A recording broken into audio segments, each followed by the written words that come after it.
안녕하세요. 지금까지 이런 지식은 없었다. 더 센 지식의 진행을 맡은 추재현입니다.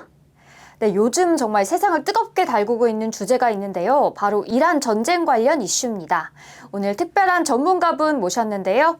안녕하세요. 예, 안녕하십니까. 네, 자기소개 한 번만 부탁드려도 될까요? 예, 김대영 군사평론가이고요. 네이버에서 김대영 군사평론 검색하시면 프로필이 나옵니다. 나오고 또 한 가지는 이제 한국국가전략연구원의 군사전문연구위원으로도 활동 중에 있고요. 이 밖에 이제 유튜브에서는 대영제국이라는 국방 및 항공 우주 또 방위산업 관련 전문 채널을 운영 중이고, 이 밖에 이제 KD패스 뉴스라는 인터넷 뉴스 매체도 운영하고 있습니다. 그래서 이제 거기도 사실 컨셉이 비슷해요. 이제 방위산업, 항공우주, 국방 관련된 이슈들만 다루는 이제 일종의 인터넷 뉴스 전문 매체, 요거를 하고 있습니다. 정말 국내 최고의 국방 전문가이신 만큼 제가 오늘 알차게 한번 여쭤보도록 하겠습니다. 네, 요즘 국제 정세를 보면 정말 겉바속촉이라는 말이 떠오르는데요. 겉은 바삭하고 속은 촉촉하다인 것처럼 정말 겉으로는 지금 휴전을 이야기하고 있지만 계속해서 분쟁이 지금 일어나고 있습니다. 오늘은 미처 몰랐던 그런 상황의 이면까지 한번 짚어보도록 하겠습니다. 먼저 이제 이란 전쟁에 대해서 시작을 할 텐데요. 이란이 정말 우리가 중동의 맹주라고 알고 있는 만큼 정말 군사적인 측면에서도 굉장한 위상을 갖고 있는 나라인데, 이번에 이스라엘과 미국에 정말 계속 얻어맞고 있는 상황인데요. 그 이유가 따로 있을까요? 일단은 사실 이란이 중동에서 상당한 군사 강국이에요. 근데 이제 이란의 군사력의 핵심은 이겁니다. 뭐 이번 전쟁을 통해서 드러났다시피 탄도미사일하고 자폭드론이에요. 특히 이제 이번에 활약을 많이 한 샤헤드 136 같은 경우에는 이게 역사가 오래됐어요. 네. 이제 많이 안 알려졌는데, 이란이 사실은 이런 무인 비행체, 특히 이제 자폭드론 같은 거를 개발하기 시작했던 게 1980년대부터예요. 이제 이란 이라크 전쟁 때부터 시험 삼아서 이제 만들어 보기 시작했고, 시간이 가면 갈수록 기술이 좋아지면서 지금 이제 샤헤드 136 같은 자폭드론을 만든 거예요. 그게 그 우리나라가 북한이랑 같이 밀매를 했다던 그 뒷이야기가 담겨진 그 무기인가요? 그 전쟁이죠. 그러니까 이란 이라크 전쟁 당시에 그때부터 이제 이게 전쟁이 생기면 항상 그 우리가 과학기술을 얘기할 때 전쟁을 빼놓을 수 없는 이유 중에 하나가, 전쟁이 어찌됐든 이게 과학기술이 집약된 무기를 만들어야 되고, 상황에 따라서 이런 생각도 많이 하죠. 자, 값싸고 좀 뭔가 정밀한 그런 무기가 없을까? 연구들을 하잖아요. 네네. 그런 과정에서 이란도 이제 이 샤헤드 136이라는 게 만들어졌고, 또 한 가지는 이 샤헤드 136은 사실 원판은, 그 샤헤드 136이 이란이 그렇다고 해서 짜잔 해서 독자적으로 만든 건 아닙니다. 그 이전에 비슷한 것들이 있었어요. 실제로 우리 공군도 지금 이제 갖고 있는 네네. 이스라엘이 만든 하피라는 그 자폭형 드론이 있는데, 요거는 한 가지 특징이 뭐냐면, 이 하피는 적의 레이더를 파괴하기 위해서 만든 거예요. 근데 이제 이전에 독일이 서독 시절에 비슷한 컨셉을 내놨는데 이제 냉전이 끝나면서 안 만들었고, 그거를 이제 이스라엘이 가져가서 만든 게 하피고, 다시 이란이 하피를 보고 이렇게 하면 되겠구나 해서 만든 게 사실 샤헤드 136이에요. 근데 이번에 그 MQ-9 리퍼가 네. 원래 미국의 되게 주력 무기잖아요. 근데 네. 그게 한 10개 정도 격추가 됐다는 말도 들려오고 있더라고요. 근데 네. 그게 아마 샤헤드 136의 비슷한 종류의 격추를 받은 건가요? 그건 아니고, MQ-9 리퍼는 이렇게 생각하시면 돼요. 여러 번 쓸 수 있는 무인 정찰 및 공격기고, 샤헤드 136은 한 번밖에 못 쓰는 겁니다. 네네. 예, 그리고 갈 때도 편도로만 가죠. 왕복으로 되는 건 아니고, 반면에 이제 MQ-9 리퍼는 여러 번 잘 쓸 수 있는 그런 형태인데, 사실 이제 MQ-9 리퍼 같은 경우에는 이번 전쟁 말고도 이전에도 많이 격추가 됐어요. 왜냐면 MQ-9 리퍼가 뭐 굉장히 크기가 크기 때문에 레이더에 잘 잡혀요. 그래서 이제 격추가 많이 되고, 샤헤드 136도 사실은 이제 드론 치고는 작은 건 아니에요. 좀 큰 종류의 근데 뭐 드론인가요? 아주 크진 않은데, 중소형 뭐 이 정도 되고 이게 사실 드론이 굉장히 카테고리가 넓어요.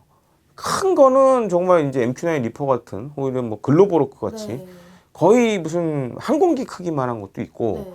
아주 작은 거는 우리가 이제 뭐 제가 이제 여러 뭐 다큐 촬영도 해보고 했었는데 DJI 드론 같은 것도 DJI도 그것도 드론이에요. 근데 걔는 아예 작은 드론이고 그리고 이제 카테고리가 넓기 때문에 크기에 따라서 이제 격추될 가능성이 높을 수도 있고 낮을 수도 있는 거죠. 근데 지금 이제 미국은 그래서 네. 레이더에 잘 안 잡히는 스텔스 드론 쪽으로 많이 가고 있어요.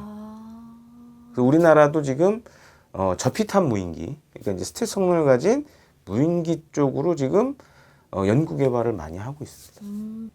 위원님, 크게 이제 예. 공격과 방어 이렇게 있잖아요. 근데 예. 이란이 그 중에서도 공격에 조금 강한 나라라고 들었는데 예. 이번에 이스라엘의 그 방어망을 뚫지 못한 이유가 따로 있을까요? 이스라엘이 다 막아낸 건 아니에요. 아, 그래서 이제 많은 분들이 좀 오해하시는 게 이 네. 미사일 방어 체계에 대한 일종의 이제 약간 신화 같은 게 있어요. 우리 생각에 뭐 이렇게 이스라엘의 그 미사일 방어 체계가 날라온 미사일 다 막고 아무 피해 없고 뭐 이렇게 생각하지만 안 그래요. 실제로 그렇게 이스라엘 작동시키지도 않을 뿐더러 제가 옛날에 이제 그 이스라엘에 우리 팀이 약간 이제 방위 사업청 같은 곳이 있습니다. 그래서 거기에서 이제 어떤 좀 높으신 분이 와가지고 이제 인터뷰를 한 적이 한 번 있었는데, 그럼 이스라엘이 그럼 아이언돔, 뭐 에로우, 그다음에 이제 다비드 슬링 뭐 이런 이제 미사일 요격 체계를 왜 만들었을까?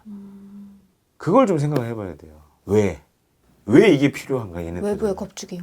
그것보다는 사실은 이제 이스라엘의 군사 전략은 무조건 아주 쉽게 설명드리자면 선빵이에요. 일단 한 대 치고 시작하는 거예요, 그냥. 왜냐하면 안 그러면 이스라엘 입장에서는 불리하죠. 왜냐하면은 중동에 있는 그 이스라엘을 위협하는 국가들보다 첫 번째 인구가 적죠. 그 다음에 가지고 있는 자원도 적고. 그러다 보니까 일단 우리를 위협하는 세력에게 한 방 먹이고 시작한다. 라는 게 핵심이었어요. 근데 조금씩 이후에 변하기 시작합니다. 변화의 가장 큰 이유는 뭐냐? 이런 미사일 방어 체계가 없다 보니까, 그럼 누군가에게 맞으면 우리도 대응을 해야 되잖아요. 그럼 전쟁을 할 수밖에 없는 거예요. 그러다 보니 이스라엘 이제 정부나 군의 생각이 그거였어요. 야, 어쨌든 뭐 공격을 하긴 할 건데, 우리가 군사적인 행동을 하기 전에 시간적 여유를 좀 가져야 되지 않냐. 예를 들어서 우리가 미사일을 잘 막으면 굳이 공격 안 해도 되고. 그러니까 그런 차원에서 사실 이제 이스라엘이 이제 독자적인 미사일 방어 체계를 이제 만들기 시작하죠. 거기다 더해서 이스라엘은 이런 특색이 있습니다. 그 이스라엘은 자기네 나라 돈으로 국방을 다 하는 게 아니에요. 미국의 돈일까요? 예, 미국이 대외 이제 군사 원조라는 명목으로 많은 부분에 자금 지원을 해줍니다. 그러다 보니까는 이제 에로라던가 그다음에 아이언돔 그다음에 뭐 다비드 슬링 이런 것도 잘 보면 미국의 지원과 돈이 들어가 있는 그런 장비들이에요. 그래서 이제 그렇게 해서 미국은 이제 이스라엘은 이스라엘만의 이제 미사일 방어 체계를 만들었는데 이제 오해하시면 안 되는 게 아이언돔 다이비드 슬링, 그 다음에 에로우, 한 3겹의 방어막이 있죠. 근데 이게 이스라엘의 예를 들어서 예루살렘을 예를 들자. 거기를 다 지켜주는 건 아니에요. 중요한 곳만 지키는 거예요. 민간 구역이나 뭐 민간 구역은 대상이 아니죠. 이 민간인이 죽을 수도 있는데 뭐 그렇게 상관은 없나요? 아니, 민간이 죽거나 다칠 수 있는데 그게 전쟁을 수행하는 데 있어서 핵심은 아니잖아요. 그러니까 국가 핵심 시설 같은 데만 딱 이제 그렇죠. 보호를 하는 거네요. 그런 지역만 보호를 하고 대신에 이스라엘은 이런 시스템이 있습니다. 한 4종류의 방공호를 가지고 있어요. 이스라엘은 심지어 실례지만 어디 사세요? 저는 강남구 살고 있어요. 강남구 아파트에 사시죠? 네. 이스라엘의 심지어 그런 아파트에도 방공호가 있어요. 그 지하의 말씀이신가요? 지하에도 있고 집에도 있는 데도 있어요. 그러니까 4가지로 분류했어요. 그러니까 예를 들어 다중밀지 시설에도 방공호가 있고 그런 이제 주택에도 방공호가 있고. 군사 관련에 종사하시는 분들 말고 일반인지가 네, 있다는 그게 이제 말씀이시죠? 건축법적으로 들어가 있어요. 아. 그래서 이제 요번에 전쟁 잘 보시면 이란에서 사상자와 이스라엘 사상자 비교해 보면 차이가 커요. 이스라엘은 거의 이제 사상자가 발생을 안 했어요. 아. 왜냐하면 이스라엘은 민방위 제도가 잘 돼 있어서 네네. 경보가 울린다. 그러면 5분 이내 방공으로 다 들어갑니다. 근데 오히려 저희가 솔직히 더 민감한 국가잖아요. 아무래도 분단 국가니까. 네. 근데 저희보다도 저희는 그냥 민방위 하면 뭐 책상 밑에 숨는다 이것밖에는 모르는데 이제 저희도 뭐 이스라엘 같은 체계가 필요하다고 생각하시나요? 필요하죠. 그러니까 지금 이 2022년에 러우 전쟁이 발발하고 네네. 러시아 우크라이나 전쟁이 발발하고 많은 나라들이 지금 방공호를 재점검하고 있어요. 또 한 가지로는 이제 일례로 그 핀란드나 이런 나라들 있잖아요. 네네. 거기 같은 경우에는 이제 유럽은 네. 이랬습니다. 이제 냉전 시작되면서 핵전쟁의 공포를 이제 겪었고 네네. 그러면서 많은 그런 방공호 시설을 지었어요. 근데 이제 냉전이 끝나고 그런 시설을 방치를 했는데 네. 최근에는 다시 보수를 하고 있어요. 심지어 이제 핀란드 같은 경우에는 지하에 이제 방공호 시설이 있고 근데 방공호라는 건 사실 전시에만 많이 쓰잖아요. 네네. 전쟁할 때 쓰죠. 네네. 너무 아깝잖아요. 그쵸. 네. 일반 땐 놀려야 되니까 그거를. 그래서 이렇게 하는 경우 되게 많아요. 핀란드는 지하에 거대한 방공호 시설을 짓고 거기다가 사회체육 시설. 너무 좋네요. 그래서 거기서 이제 방공호에서 일종의 이제 농구도 하고 스포츠도 하고 운동도 하고 그러니까 그렇게 다목적으로 사용. 네, 다목적으로 만들어서 이렇게 사용하게끔. 근데 우리나라는 사실 이제 제가 이제 2017년에 국내에서 이제 막 전쟁 위기설 나오고 이러면서 사실 이제 뭐 회사라든가 심지어 언론사 이런 데 가서 그런 강연을 많이 했어요. 방공호가 필요하다. 아니, 전쟁 나면 어떻게 해야 살아남냐. 네, 그래서 제가 옛날에 그 남성 잡지 맥심 네네. 거기 이제 기고를 한 3년 정도 했었거든요. 네. 거기에 그런 글을 한번 쓴 적이 있어요. 그래서 그걸 기반으로 해서 이제 전시회가 만약 전쟁이 나면 개인이 해야 될 게 도대체 뭐냐. 그거를 이제 여러 차례 강연도 했는데 사실 이제 국내에서는 우리가 맨날 이제 북한의 위협은 얘기는 하지만 그럼 개인이 어떻게 살아남아야 될 거냐에 대한 교육은 사실 거의 없어요. 거의 없죠. 네. 예를 들어서 이겁니다. 지금 강남구 사시잖아요. 네. 자, 전쟁이 발발했어요. 그러면은 전기도 끊기고 물도 안 나올 거 아니에요. 그럼 물 어디 가서 받아? 막막하네요. 근데 그게 없는 게 아니에요. 다 있어요? 있어요. 동네마다. 지정이 돼 있어요. 근데 그거를 관심이 없어요. 몰라. 네, 전혀 모르고 생각해 본 적이 또 없습니다. 한 가지는 어떤 분이랑 얘기하다가 저도 그 얘기 듣고 깜짝 놀랐는데 자, 전쟁이 발발했어요. 그러면 이제 아파트 같은 거 전기가 끊겼어요. 네. 물도 안 나와. 그럼 대소변 어디서 할 거예요? 그냥 싸야죠. 아니 그냥 쌓아야지가 아니라 그거를 깨끗하게 처리를 못하면 또 전염병 그쵸? 이슈가 있으니까. 전염병 생기죠. 네. 그래서 뭐 몇몇 분하고 얘기한 거지만 우리나라 굉장히 취약하다. 왜냐하면 이제 일반적인 주택이라 그러면 뭐 조그맣게 정원도 있고 그러니까 어떻게든 땅에 묻든 뭐라든 방법을 쓸 수 있을 거 아니에요. 근데 아파트는 그게 안 되니까. 특히나 저희는 또 고층 아파트들이 그쵸? 되게 많잖아요.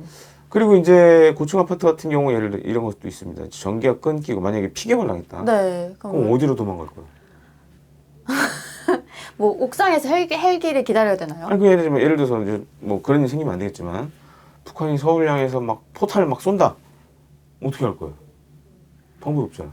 네, 그러네요. 혹시 그럼 아파트에 지하주차장은 있어요? 있죠. 그럼 일단은 지하주차장으로 도망가야 되는데 네. 자 포탄이 막 떨어진단 말이에요. 그럼 계단을 통해 내려갈 거냐 엘리베이터 타고 내려갈 거냐 이것도 일단 계단을 통해 내려가야 돼요. 네. 계단을 타고 내려가다가 포탄이 맞을 수도 있을 거 아니에요.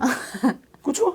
그럼 집안에서 어디를 대피해야 될 거냐 이런 것들에 대해서 사실 준비가 안 돼 있다는 거죠.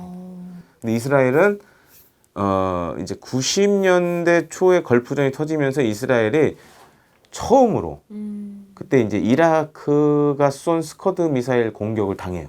네. 그 뒤로 이제 민방위 체제를 개편합니다. 네네. 그래서 이제 방공호를 4단계로 준비를 한 거죠.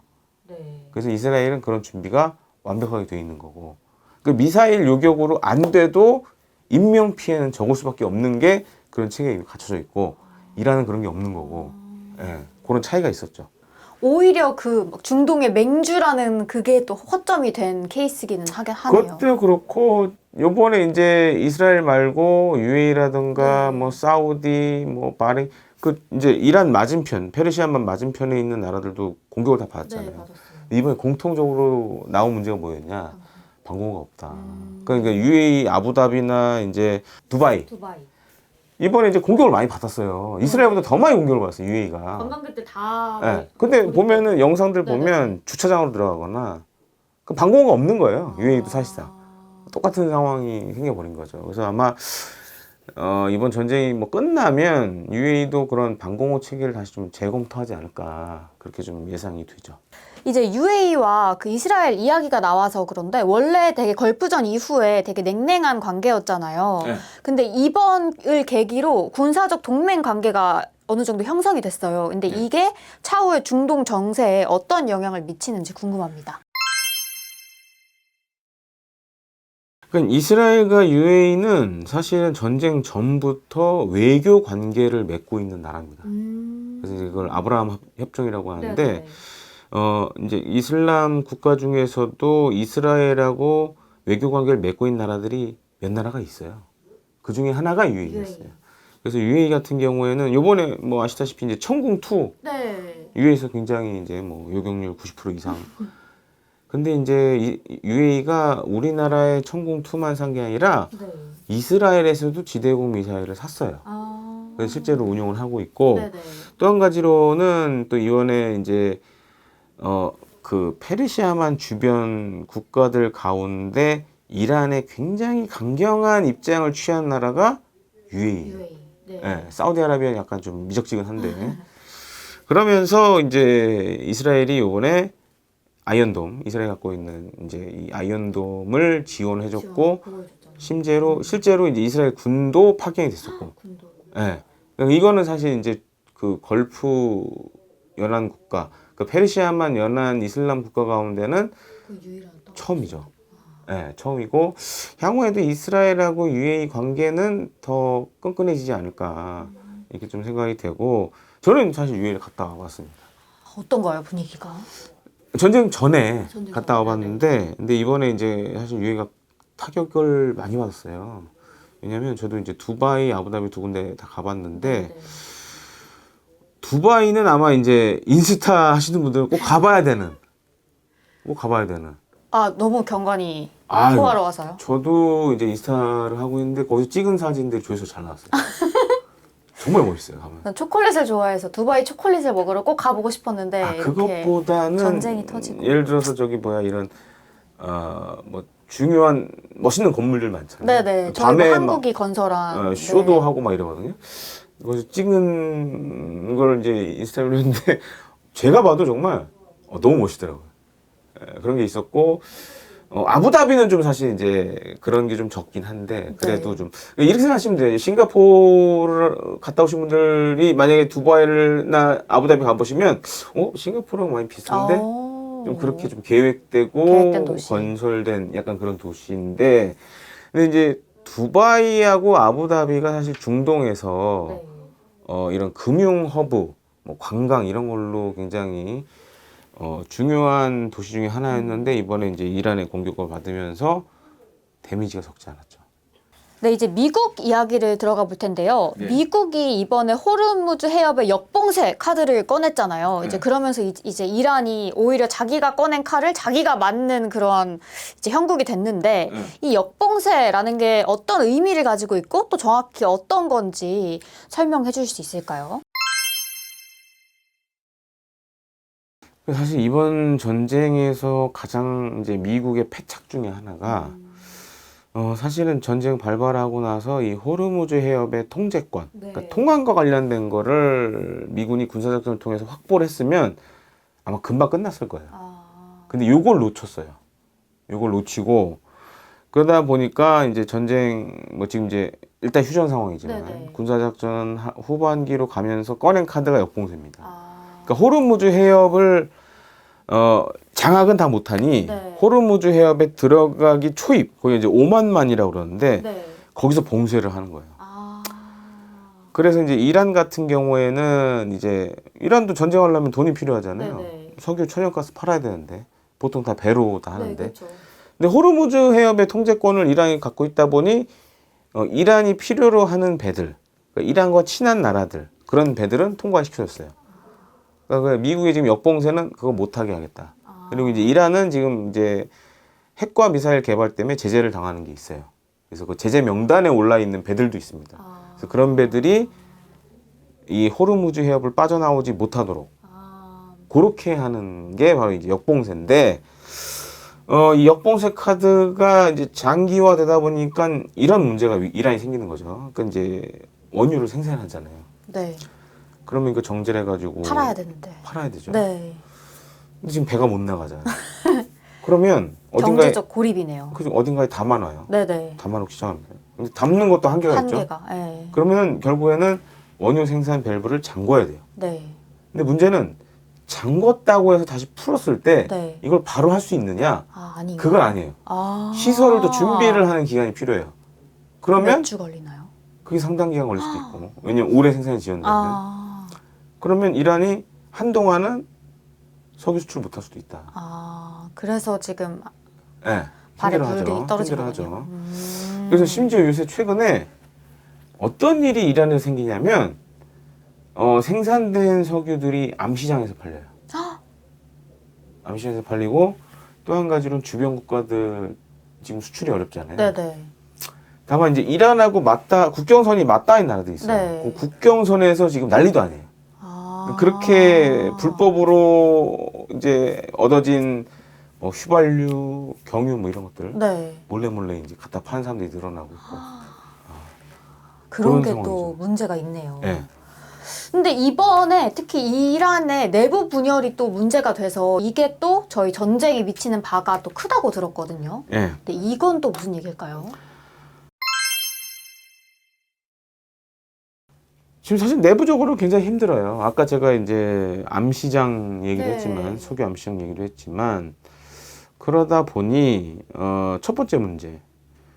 안 그래도 전쟁 전부터 지금 이제 물가가 장난 아니게 올라가 있는 상황이고. 2030 민심도 지금 막 안 흔들리고 좋고, 있다고. 그 다음에 1월 달에 대규모 민중 봉기도 있었고, 네네.